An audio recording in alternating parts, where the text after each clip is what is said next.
One is on how to use 10% and 1% to find other percents. So in this one we'll be talking about how to find 10% of a number and how to find 1% of a number, and then how to use those percentages to find other percents, knowing that most percentages can be made up by using 10% or 1%. So that's what we're going to be working on today with this video. So let's go ahead and look at our first couple of examples with this one. Okay. So a couple of things that are important with this is remember that 100% means all of it. So if you have 100% of something, you have everything. If you have 1% of something, that means you have 1/100th of it. And that's that whole thing that percent's made up out of 100. So 1% means you have 1/100th of it, and 10% means you have 1/10 of it. And the way you find 100% of or 1/100th of something and 10% of something and 1/10 of something is by division. If we want to know what 100th of something is, we divide it by 100. If we want to know what 1/10 of something is, we divide it by 10. And so that's why this is important. And then we know dividing by 100 and dividing by 10 is just going to move the decimal, same as multiplying by 100 and multiplying by 10. It just moves the decimal.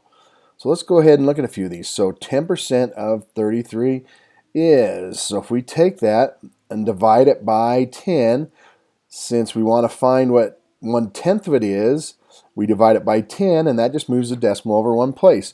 So that is 3.3. If we want to find 1%, we're going to divide it by 100, and that would be 0.33.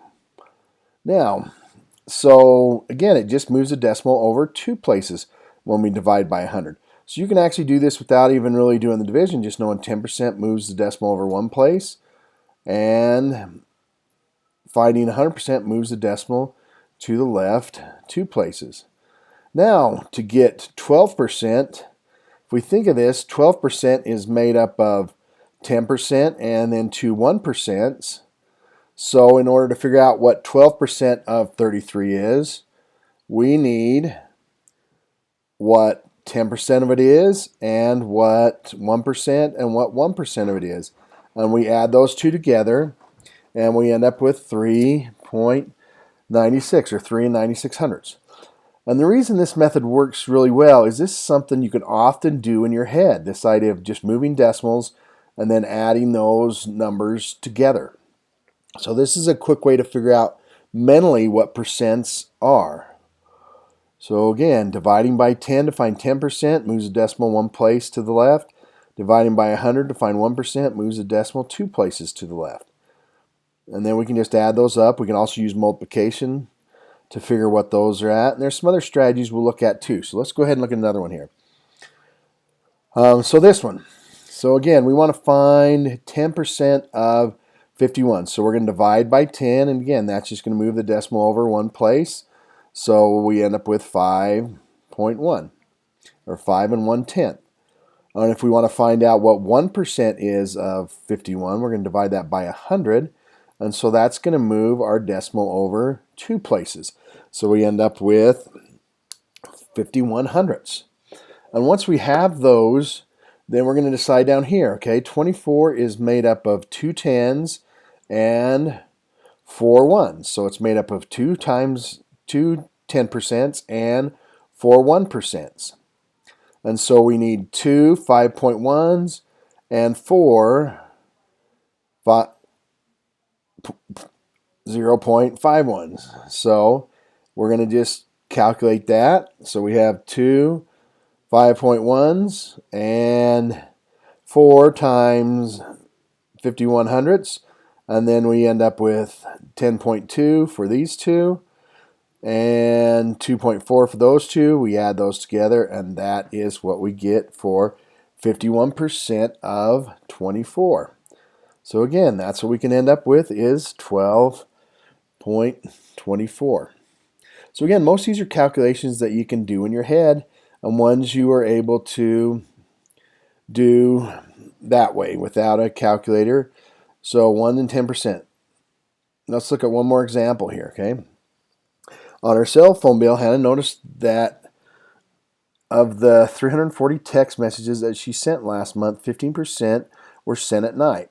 How many messages did Hannah send at night? So we need to find 15% of 340. Now, 15% is made up of 10 and 5%.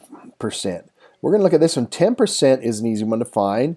So 10% of 340, again, if we divide that by 10, we're going to move the decimal over one place. So I just skipped the dividing here. We just moved the decimal over, so that is 34. So 10% of 340 is 34. Now, this case, 5 is half of 10. So what we can do, we can find what 5% is by finding half of 10%. That's another strategy you can use with these. So if we take 34 and divide it in 2, we can figure out what 5% is. So 5% is 17. We could have also found 1% and added it up 5 times. But often if you know 10%, an easy way to get 5% is dividing 10% in half. So we end up with 34 plus 17. So 15% of 340 is 34 plus 17, which equals 51. So she sent 51 texts at night. Now, what percent of her texts were spent during the day? This goes back to the idea that texts are out of 100%. So we just take 100% minus 15%, and 85 of her texts were sent during the day. Now, how many texts were sent during the day? We could either figure out what 85% of it is, or we could just use subtraction, since we already know that she made 51 at night, and they have to total up to 340, because again, it's a part-whole relationship. This is my whole, this is a part. To find the other part, we can just subtract to find out what our other part is. We could have found out what 85% of that is, but it's much easier to just use subtraction and understand that part-to-whole relationship. So that's very important to understand that part-to-whole relationship of all of this, realizing that the 51 is part and the 340 is the whole. So as you're going through these kind of activities, we're going to be doing some more lessons like this in my class, but that's how you can use tens and ones percents to find other percents. So good luck with this. Let me know if you have any questions. There's a worksheet we'll be working on in my class. Have a good day. Bye.